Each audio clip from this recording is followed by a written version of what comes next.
नमस्कार विद्यार्थी मित्रांनो, माझं नाव आहे दीपक हावळे आणि मी आज आपल्याला नोव्हेंबर 2019 DELED या कोर्सची नोव्हेंबर 2019 ची एसेट विषय एसेट ची प्रश्नपत्रिका सोडवून दाखवणार आहे. तर एसेट म्हणजे आहे सोशल स्टडी अँड पेडागॉजी असं विषयाचं नाव आहे आणि या विषयाची नोव्हेंबर 2019 ची प्रश्नपत्रिका आहे आणि ती आज आपण सोडवणार आहोत. एसेट जे विद्यार्थी DELED ला आहेत त्यांच्यासाठी ही प्रश्नपत्रिका आपण आज सोडवणार आहोत. तर चला बघूया आपण प्रश्नपत्रिका. इथं स्क्रीनवर प्रश्नपत्रिका दिसते. ठीक आहे. नोव्हेंबर 2019 DELED एक्झामिनेशन सेकंड इयरचे ही परीक्षा आहे. हा विषय आहे तो सेकंड इयरचा आहे आणि या विषयाचं नाव आहे सोशल स्टडी पेडॅगॉजी.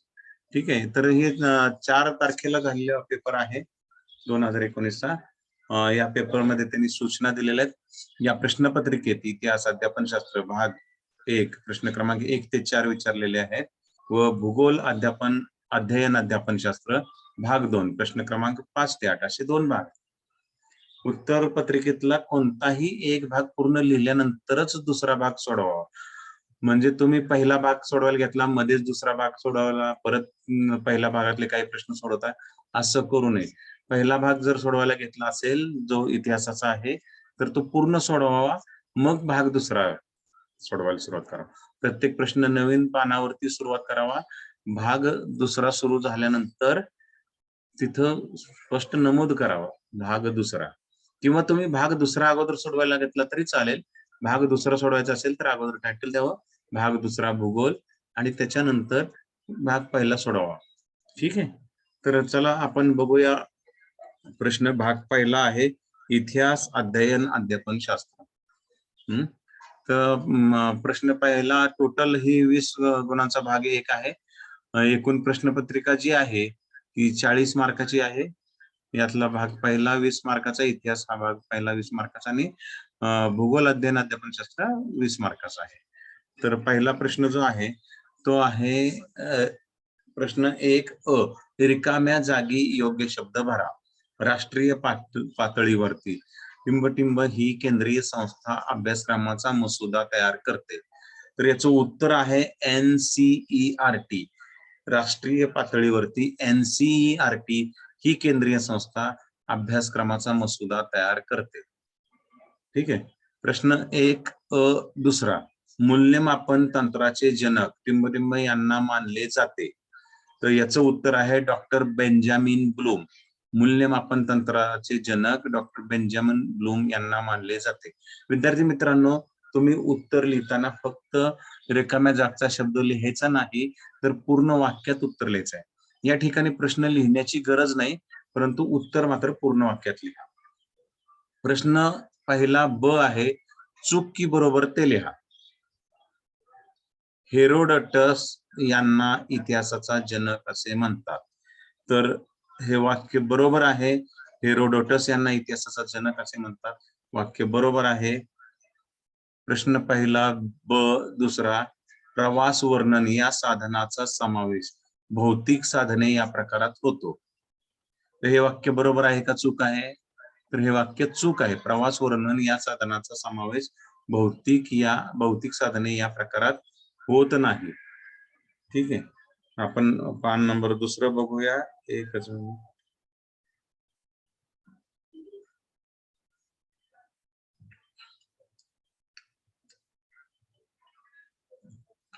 पान दुसरं आहे. प्रश्न क्रमांक दुसरा सुरू होतोय. प्रश्न क्रमांक दुसरा आहे, खालील प्रश्नांची उत्तरे 60 ते 80 शब्दात लिहा. तर साधारण तुम्हाला 60 ते 80 शब्दात लिहायचे, परंतु प्रत्येक उत्तराचं शब्द जे आहे ते मोजत बसायचं नाही. तर काय करायचं आहे की साधारण 2 मार्कचा प्रश्न जर आहे तर 4 मुद्दे अपेक्षित आहेत. ठीक आहे. तुमच्याकडून मुद्देसूद उत्तर अपेक्षित आहे आणि 4 मुद्दे अपेक्षित आहेत. एका प्रश्नाला 2 मार्क आहेत. एकूण 6 मार्काचा प्रश्न आहे दुसरा. आणि प्रश्न विचारलेला आहे प्रश्न दुसरा, एक घटक नियोजनाचे 4 फायदे. जर घटक नियोजन बघितलं असेल तर तुम्हाला त्याच्यातले फायदे दिलेले आहेत, त्याचे मर्यादा दिलेल्या आहेत, घटक नियोजन कसं करायचं, नियोजनाचे 4 प्रकार सांगितलेले आहेत, वार्षिक नियोजन, घटक नियोजन, पाठ नियोजन आणि काही पुस्तकामध्ये मंथली नियोजन, मासिक नियोजन पण सांगितलेलं आहे. तर यापैकी घटक नियोजन जे करतात शिक्षक, घटक नियोजनाचे काय फायदे आहेत, तर याचं उत्तर बघूया आपण. घटक नियोजनाचा फायदा जो आहे तो पहिला फायदा आहे, अध्यापनातील तुटकपणा जाऊन त्यात सलगता येते. दुसरा फायदा, दैनंदिन पाठाचे नियोजन करणे सोपे जाते. तिसरा फायदा, अध्यापनात सलगता व सुसंगतपणा राहतो.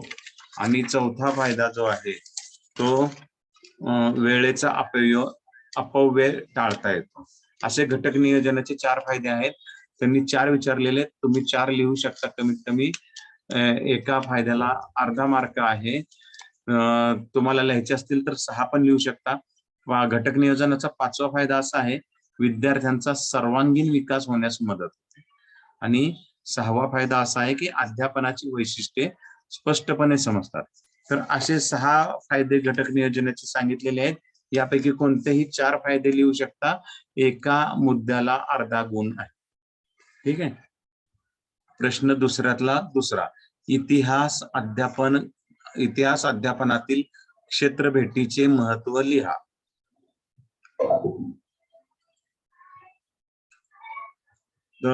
विद्यार्थी मित्रांनो, इतिहास अध्यापन करताना क्षेत्र भेट हा खूप महत्वाचा एक असा विषय आहे, टॉपिक आहे. क्षेत्र भेटीतून टीचिंग आपल्याला करता येतं, अध्यापन करता येतं. तर या क्षेत्र भेटीचे महत्व काय, तर क्षेत्र भेटीमुळे विद्यार्थ्याच्या निरीक्षण क्षमतेचा विकास होतो, स्थानिक इतिहास समजण्यास उपयुक्त पडते. त्याचप्रमाणे क्षेत्र भेटीमुळे प्रत्यक्ष अनुभूतीचे दीर्घकालीन स्मरण राहते. जे विद्यार्थ्यांना एक्सपिरियन्स मिळतात, अनुभव मिळतात, त्याला फर्स्ट हँड एक्सपिरियन्स किंवा प्रथम दर्जाचे अनुभव असं म्हटलं जातं. आणि हे जे अनुभूती आहेत, या ज्या मिळणारे अनुभव ते दीर्घकालीन स्मरणात राहतं. त्यामुळे विद्यार्थी जे शिकतात ते दीर्घकालीन स्मरणात राहतं. त्याचबरोबर चौथा फायदा आहे, चौथं महत्व आहे, नेतृत्व गुण आणि नियोजन कौशल्याचा विकास होतो. पूर्वजांच्या योगदानाचे महत्व समजते.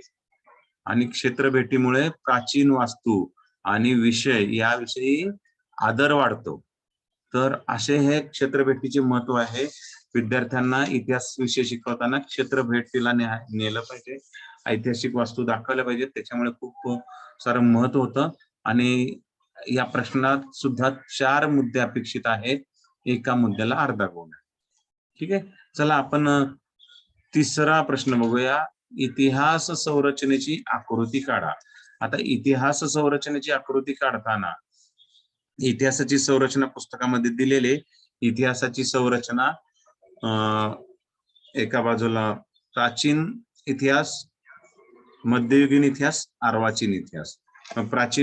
मध्ययुगीन इतिहास मध्ये स्थानिक, प्रादेशिक, राष्ट्रीय आणि जागतिक इतिहास. त्याच्यामध्ये राजकीय इतिहास, सामाजिक, आर्थिक, कला, साहित्य, धार्मिक, वैज्ञानिक आणि त्याच्या खाली प्रत्यक्ष पाठांश. अशी संरचना तुम्ही काढू शकता. पुस्तकामध्ये ही संरचना काढून दिलेली आहे, तुम्ही ती काढू शकता. ठीक आहे. प्रश्न तिसरा बघूया आपण.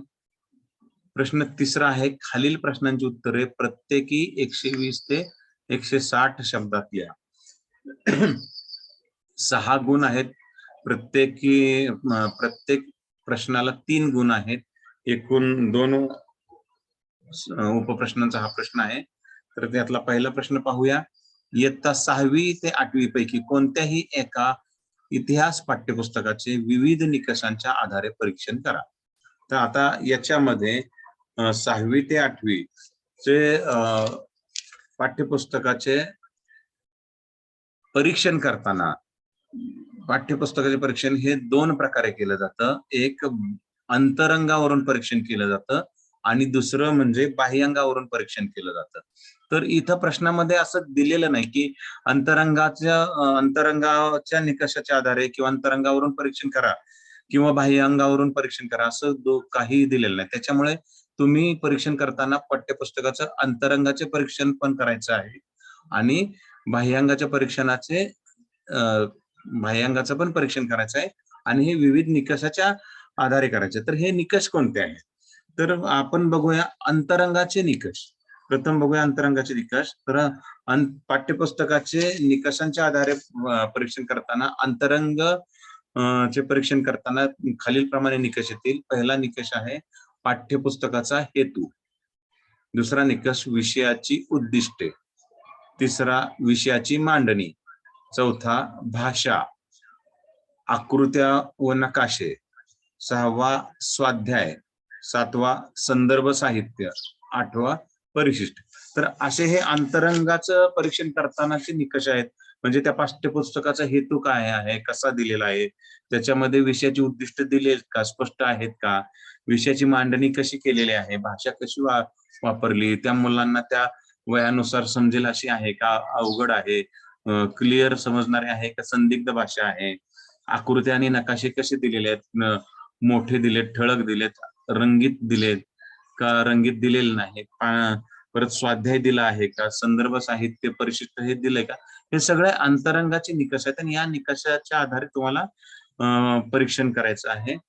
त्याचप्रमाणे बाह्यांगाचे जे निकष आहेत, बाह्यांगाचं पाठ्यपुस्तकाचं बाह्यांगाने परीक्षण करताना खालील निकषाच्या आधारे केलं जातं. तर ते निकष आहेत आकार, पुस्तकाचा आकार किंवा पाठ्यपुस्तकाचा आकार. दुसरा निकष आहे मुखपृष्ठ आणि मलपृष्ठ. मुखपृष्ठ म्हणजे पहिलं पान आणि मलपृष्ठ म्हणजे शेवटचं पान, पाठीमागचं जे पान असतं ती cover page, back side cover page आणि फ्रंट पेज. तर हे कसे आहेत, रंगीत आहेत, क्वालिटी कशी आहे त्या कागदांची, त्याच्यावरची चित्र कशी आहेत, आकर्षक आहेत का नाही, मुलांच्या वयाला साजेशी अशी चित्र आहेत का. बरं, तिसरा निकष आहे बाह्यांगाचं, तिसरा निकष आहे बांधणी. पुस्तकाची बांधणी कशी आहे, त्याचं बाइंडिंग कसं आहे, ते उघडल्यानंतर, दुमडल्यानंतर, मुडपल्यानंतर पाठतं का चांगलं राहतं, ही बांधणी. पुस्तकाची किंमत कशी आहे, किती आहे, खूप महाग आहे, खूप स्वस्त आहे का, रास्त किंमत आहे, मुलांच्या पालकांना झेपेल अशी किंमत आहे का, हे पण बाह्यांगाच्या परीक्षणामध्ये निकष येतो.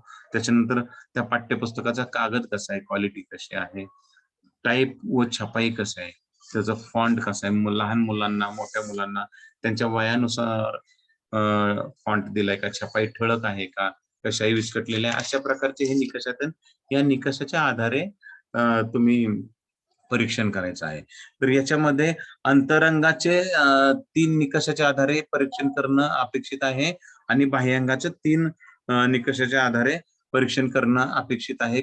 एकूण 6 मुद्दे येतात, प्रत्येक मुद्द्याला अर्धा गुण आहे. अशा पद्धतीने तुम्ही पाठ्यपुस्तकाचे जे निकष आहेत अंतरंग आणि बाह्यांगाचे, त्याच्या आधारे परीक्षण करून 3 पैकी 3 गुण मिळवू शकता. आता यालाच आर प्रश्न आहे. प्रश्न तिसरा 1 ला आर आहे, नागरिकशास्त्र विषयाच्या अध्यापनातून आदर्श नागरिक घडवण्यासाठी कोणते उपक्रम आखाल. तर नागरिकशास्त्राच्या अध्यापनातून आदर्श नागरिक घडवण्यासाठी कोणते कोणते उपक्रम आखाल. तर एकूण 3 उपक्रम तो लिहिणं अपेक्षित आहे. प्रत्येक उपक्रमाला 1 गुण आहे, पण तो उपक्रम स्पष्टीकरणासह लिहायचा आहे. 1 ते 2 वाक्यात स्पष्टीकरण लिहायचं आहे. तर आदर्श नागरिकासाठी नागरिकशास्त्राच्या विषयाच्या अध्यापनातून आदर्श नागरिक घडवण्यासाठी खालील उपक्रम राबवू. 1 वर्ग मंत्रिमंडळाची निवड व निवडणूक प्रक्रिया राबवू. दुसरा म्हणजे वाहतूक नियम सप्ताह जनजागृती साजरी करू. गीत मंचाची स्थापन करून सर्व धर्म समभावनेचे गीत गायन करू. स्वच्छता सप्ताह साजरा करू आणि स्वच्छता सप्ताहामधून सार्वजनिक स्वच्छतेविषयीची जनजागृती करू. अशा प्रकारचे उपक्रम आदर्श नागरिक घडवण्यासाठी राबवू. तर यातील कोणतेही 3 उपक्रम स्पष्टीकरणासह अपेक्षित आहेत. प्रत्येक उपक्रमाला 1 मार्क आहे. त्याच्यानंतरचा प्रश्न आहे प्रश्न क्रमांक 3 दुसरा, प्रकल्प पद्धती म्हणजे काय ते लिहून प्रकल्प पद्धतीचे टप्पे स्पष्ट करा. बघूया याचं उत्तर काय आहे. प्रकल्प पद्धती म्हणजे का, प्रकल्प पद्धतीचा अर्थ द्यायचा आहे. तर किलपॅट्रिक यांनी प्रकल्प पद्धतीची व्याख्या तयार केलेली आहे. ती व्याख्या अशी आहे, प्रकल्प पद्धती म्हणजे मनापासून सामाजिक वातावरणात केलेली हेतुपूर्ण प्रक्रिया. किलपॅट्रिक. आता प्रकल्प पद्धतीचे टप्पे स्पष्ट करायला सांगितले. आता 3 मार्काचा प्रश्न आहे, याच्यामध्ये व्याख्याला किंवा प्रकल्प पद्धतीचा जो अर्थ आहे, किलपॅट्रिक यांनी सांगितलेली व्याख्या, त्याला 1 मार्क आहे. आणि जे टप्पे आहेत त्यात 4 टप्पे लिहायचे, प्रत्येक टप्प्याला अर्धा मार्क आहे, असे 2 मार्क आहेत. ओके, तर प्रकल्प पद्धतीचे 4 टप्पे आहेत. पहिला टप्पा आहे समस्येची निवड, दुसरा टप्पा आहे प्रकल्पाचे प्रत्यक्ष नियोजन, तिसरा टप्पा आहे प्रकल्पाची प्रत्यक्ष कार्यवाही, प्रकल्पाची प्रत्यक्ष कार्यवाही, आणि चौथा टप्पा आहे प्रकल्पाचे मूल्यमापन. तर या प्रत्येक टप्प्याचं तुम्ही 1 ते 2 ओळीमध्ये एक स्पष्टीकरण द्यायचं आहे. प्रत्येक मुद्द्याला अर्धा मार्क आणि व्याख्याला 1 मार्क, असे 3 मार्क आहेत. ठीक आहे, आता बघूया आपण पुढचा प्रश्न. प्रश्न क्रमांक 3ऱ्या दोन्ही प्रश्नाला ऑर प्रश्न दिलेत किंवा प्रश्न दिलेत. तर प्रश्न क्रमांक 3ऱ्याचा दुसऱ्याचा ऑर प्रश्न आहे, इतिहास अध्यापनातील नियोजनाचे प्रकार लिहून नियोजनाचे महत्व स्पष्ट करा. तर बघूया याचं उत्तर. तर इतिहास अध्यापनातील नियोजनाचे प्रकार 4 आहेत. एक आहे वार्षिक नियोजन, दुसरा आहे घटक नियोजन, तिसरं आहे पाठ नियोजन, आणि चौथा आहे विभागाचे नियोजन. तर अशा प्रकारे 4 प्रकार आहेत इतिहास अध्यापनातील नियोजनाचे. त्याच्यानंतर इतिहास अध्यापनाचे महत्व स्पष्ट करायला सांगितलेलं आहे. तर इतिहास अध्यापनाचे महत्व खालील प्रमाणे. तर इतिहास अध्यापनातील नियोजनाचे महत्व जे आहे ते खालील प्रमाणे आहे. नियोजनामुळे श्रमाची व वेळेची बचत होते. दुसरा मुद्दा, विद्यार्थ्यांमध्ये सकारात्मक बदल होतात. तिसरा मुद्दा, नियोजनामुळे अभ्यासपूरक अध्यापनाची तयारी होते. चौथा मुद्दा, पूर्व नियोजनामुळे संदर्भ ग्रंथांचे वाचन करता येते.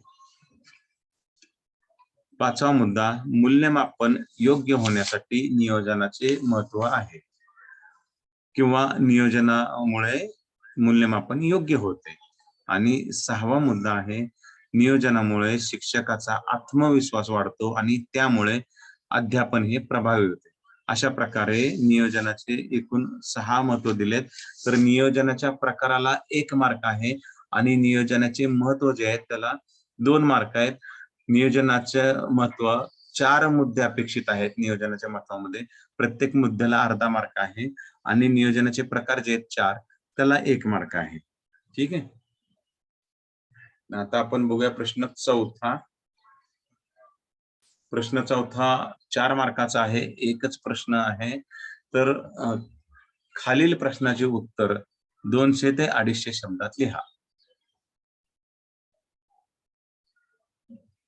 सातत्यपूर्ण सर्वंकष मूल्यमापन म्हणजे काय? या प्रकारे मूल्यमापन करताना कोणकोणत्या साधनांचा वापर कराल ते लिहा. आता 200 ते 250 शब्दात लिहायला सांगितलं म्हणजे हा विस्तृत प्रश्न आहे. याचं उत्तर भरपूर लिहिणं अपेक्षित आहे. अशा प्रकारच्या उत्तरामध्ये तुमच्याकडून त्याचा अर्थ, व्याख्या आणि स्पष्टीकरण जे आहे ते उदाहरणासहित लिहिणं अपेक्षित असतं. तर पाहूया याचं उत्तर काय आहे. आता इथं सातत्यपूर्ण सर्वंकष मूल्यमापन म्हणजे काय असं विचारलं, म्हणजे त्याची व्याख्या विचारलेली आहे. तर प्रथम आपल्याला व्याख्या अशी सांगता येईल की सातत्यपूर्ण सर्वंकष मूल्यमापन म्हणजे अध्ययन अध्यापन प्रक्रियेद्वारे अभ्यासक्रमाची उद्दिष्टे किती प्रमाणात साध्य झाली आणि विद्यार्थ्यांच्या व्यक्तिमत्वाच्या सर्व पैलूंचा विकास कितपत झाला हे सातत्याने व विविध अंगांनी पडताळून पाहण्यासाठी शाळा स्तरावर वापरावयाची कार्यपद्धती म्हणजे सातत्यपूर्ण सर्वंकष मूल्यमापन होय. तर मोठी व्याख्या आहे, ही व्याख्या तुम्हाला पाठ करावं लागणार आहे आणि विसरून चालणार नाही. परत एकदा मी व्याख्या सांगतो. अध्ययन अध्यापन प्रक्रियेद्वारे अभ्यासक्रमाची उद्दिष्टे किती प्रमाणात साध्य झाली आणि विद्यार्थ्यांच्या व्यक्तिमत्वाच्या सर्व पैलूंचा विकास कितपत झाला हे सातत्याने व विविध अंगांनी पडताळून पाहण्यासाठी शाळा स्तरावर वापरावयाची कार्यपद्धती म्हणजे सातत्यपूर्ण सर्वंकष निकष होय. सातत्यपूर्ण सर्वंकष मूल्यमापन होय. तर अशा प्रकारे ही व्याख्या लिहायची आहे आणि त्याच्यानंतर सातत्यपूर्ण सर्वंकष मूल्यमापन, ज्याला आपण CCE म्हणतो, कंटिन्युअस अँड कॉम्प्रिहेन्सिव्ह इव्हॅल्युएशन असं म्हणतो. तर या प्रकारे मूल्यमापन करताना, या प्रकारे इव्हॅल्युएशन करताना आपण कोणत्या साधनांचा वापर कराल ते लिहायला सांगितलंय. तर सातत्यपूर्ण सर्वंकष मूल्यमापनामध्ये आकारिक मूल्यमापन आणि संकलित मूल्यमापन असे दोन मूल्यमापन येतात. आकारिक मूल्यमापन म्हणजे फॉर्मेटिव्ह इव्हॅल्युएशन, संकलित मूल्यमापन म्हणजे समेटिव्ह इव्हॅल्युएशन. तर आकारिक मूल्यमापनाची 8 साधने वेगळी आहेत, संकलित मूल्यमापनाची 8 साधने वेगळी आहेत. प्रथम बघूया आकारिक मूल्यमापनाची साधने. तर आकारिक मूल्यमापनामध्ये पहिलं साधन आहे दैनंदिन निरीक्षण, दुसरं साधन आहे तोंडी काम, तिसरं साधन आहे प्रात्यक्षिक, चौथं साधन आहे उपक्रम, पाचवं साधन आहे प्रोजेक्ट, सहावं साधन आहे कालिक चाचणी, सातवं साधन आहे स्वाध्याय आणि 8वं साधन आहे वर्गकाम. ठीक आहे, तर ही सगळी झाली आकारिक मूल्यमापनाची साधने. परत एकदा सांगतो, फॉर्मेटिव्ह इव्हॅल्युएशनची tools of formative evaluation or आकारिक मूल्यमापनाची साधने. पहिलं दैनंदिन निरीक्षण म्हणजे डेली ऑब्झर्वेशन, तोंडी काम ओरल वर्क, प्रात्यक्षिक प्रॅक्टिकल वर्क, उपक्रम किंवा कृती ऍक्टिव्हिटी, पाचवा आहे प्रकल्प म्हणजेच प्रोजेक्ट, सहावा आहे कालिक चाचणी म्हणजे पिरियडिक टेस्ट, सातवा आहे स्वाध्याय म्हणजेच एक्सरसाइजेस आणि आठवा आहे वर्गकाम म्हणजेच क्लास वर्ग. अशी 8 साधनं आपण सातत्यपूर्ण सर्वंकष मूल्यमापन करताना आकारिक मूल्यमापनामध्ये वापरतो. त्याचबरोबर संकलित मूल्यमापन सुद्धा करतो आणि संकलित मूल्यमापन करताना सुद्धा 8 साधनं वापरावं लागतात. आता आकारिक मूल्यमापन आणि संकलित मूल्यमापन हे दोन्ही एका वर्षात करावं लागतं, तेव्हा त्या मुलाचं सातत्यपूर्ण आणि सर्वंकष मूल्यमापन झालं असं म्हणता येईल. तर आता पाहूया संकलित मूल्यमापनाची साधने. संकलित मूल्यमापनाचं साधन आहे, पहिलं साधन आहे बाह्य परीक्षा एक्सटर्नल एक्झामिनेशन, दुसरं साधन आहे सत्रांत परीक्षा सेमिस्टर एक्झामिनेशन, तिसरं साधन आहे तोंडी परीक्षा ओरल एक्झामिनेशन, चौथं साधन आहे प्रात्यक्षिक परीक्षा प्रॅक्टिकल एक्झामिनेशन, पाचवं साधन आहे अभिरुची शोधिका ऍप्टिट्यूड टेस्ट, सहावं साधन आहे अभिवृत्ती भाषिका ऍप्टिट्यूड टेस्ट, सातवं साधन आहे सर्जनशीलतेच्या कसोट्या क्रिएटिव्हिटी टेस्ट आणि 8वं साधन आहे निकष संदर्भीय कसोट्या म्हणजेच क्रायटेरियन रेफरन्स टेस्ट. अशी ही 8 साधनं आहेत संकलित मूल्यमापनाची. तर विद्यार्थ्याचं सातत्यपूर्ण सर्वंकष मूल्यमापन करताना आकारिक मूल्यमापन व संकलित मूल्यमापनाची 8 साधनं वापरता येतील. ठीक आहे, तर या प्रश्नामध्ये व्याख्येला 1 गुण अपेक्षित आहे आणि साधनांचा वापर जो आहे तो 6 साधनांचा, कोणत्याही 6 साधनांचा स्पष्टीकरणाचा वापर लिहिणं अपेक्षित आहे. प्रत्येकी अर्धा मार्क आहे आणि म्हणजे 3 गुण साधनांच्या स्पष्टीकरणाचा वापर लिहिण्याला आहेत आणि 1 गुण व्याख्येला आहे. ठीक आहे, आता बघूया आपण पुढचा प्रश्न. या प्रश्नाला और प्रश्न दिलेला आहे. प्रश्न आहे संविधान तक्ता म्हणजे काय? 20 गुणांच्या त्रिमितीय संविधान तक्त्याचा आराखडा तयार करा. तर संविधान तक्ता याला आपण ब्लूप्रिंट म्हणतो. प्रत्येक शिक्षकाला त्याच्या विषयाचा प्रश्नपत्रिका तयार करताना, पेपर तयार करताना संविधान तक्ता म्हणजेच ब्लूप्रिंट तयार करावे लागते. तर ब्लूप्रिंटचे 3 डायमेन्शन्स असतात, त्याला त्रिमितीय आराखडा असं म्हणतात. तर ते 3 डायमेन्शन्स तुम्ही इथं काढायचे. अगोदर संविधान तक्ता म्हणजे काय याची व्याख्या लिहायची. व्याख्येला 1 मार्क आहे आणि मग संविधान तक्त्याचा आराखडा काढायचा आहे. तर मी तुम्हाला अगोदर व्याख्या सांगतो आणि मग संविधान तक्ता शेअर करतो. ठीक आहे, तर संविधान तक्त्याची व्याख्या अशी आहे की उद्दिष्टे, प्रश्न प्रकार आणि आशय यांचे महत्व प्रमाण लक्षात घेऊन एकत्रित केलेला तक्ता म्हणजे संविधान तक्ता होय. तर संविधान तक्त्यामध्ये इयत्ता 6वीचा संविधान तक्ता त्यांनी विचारलेला तयार करायला सांगितलेला आहे. 20 गुणांचा तयार करायला सांगितलाय.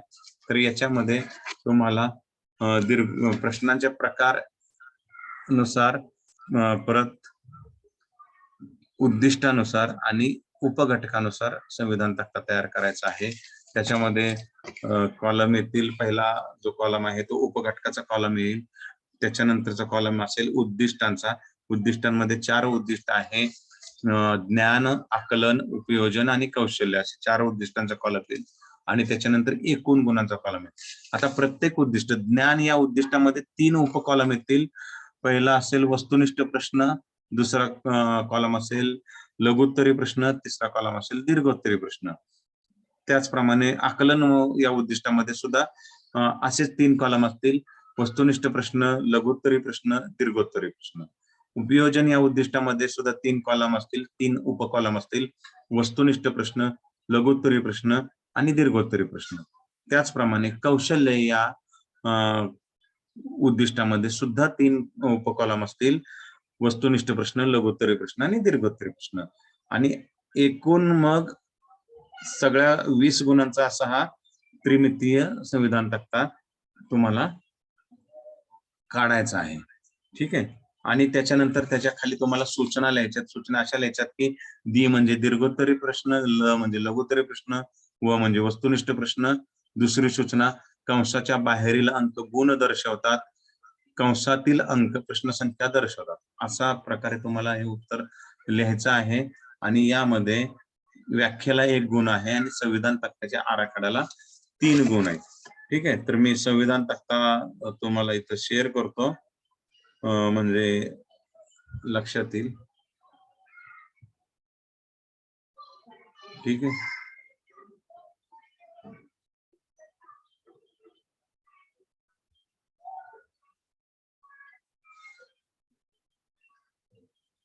एकच मिनिट, मी संविधान तक्ता शेअर करतोय.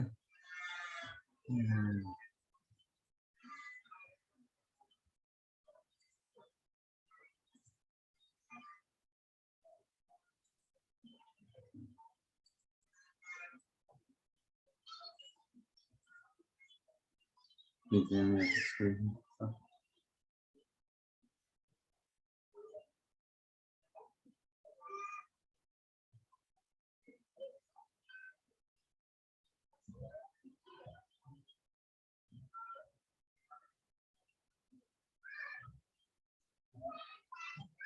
हा पहा,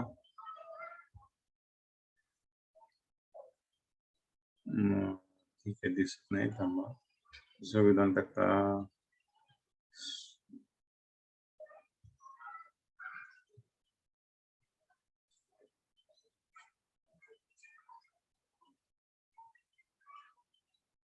ठीक आहे. तर हा संविधान तक्ता आहे. तुम्हाला मी एका मिनिटात तो शेअर करतो.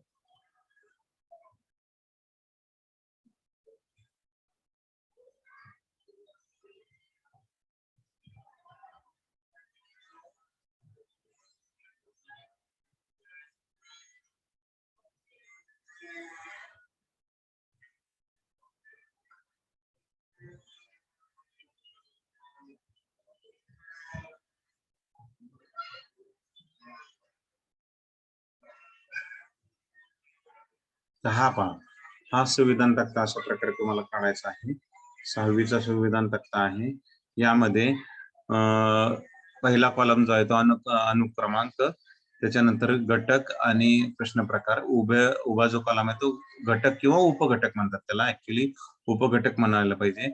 उपघटक दिलेत भौतिक साधने, लिखित साधने, मौखिक साधने आणि त्याचप्रमाणे उद्दिष्टांचा कॉलम आहे. उद्दिष्टामध्ये 4 उद्दिष्ट दिलेत: ज्ञान, आकलन, उपयोजन, कौशल्य आणि एकूण गुण. ज्ञानामध्ये 3 कॉलम आहेत प्रश्न प्रकारांचे: वस्तुनिष्ठ, लघुत्तरी, दीर्घोत्तरी. तर अशा पद्धतीने त्यांनी दिलेले आहेत. ज्ञानाचे, वस्तुनिष्ठचे भौतिक साधनांवरती 1 प्रश्न विचारलेला आहे 1 गुणाचा.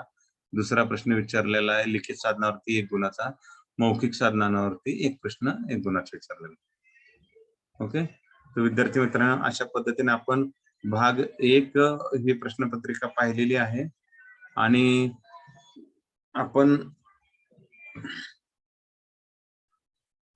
पुढच्या व्हिडिओमध्ये भाग 2 ची प्रश्नपत्रिका बघू. ठीक आहे. धन्यवाद. भेटूया पुढच्या व्हिडिओमध्ये.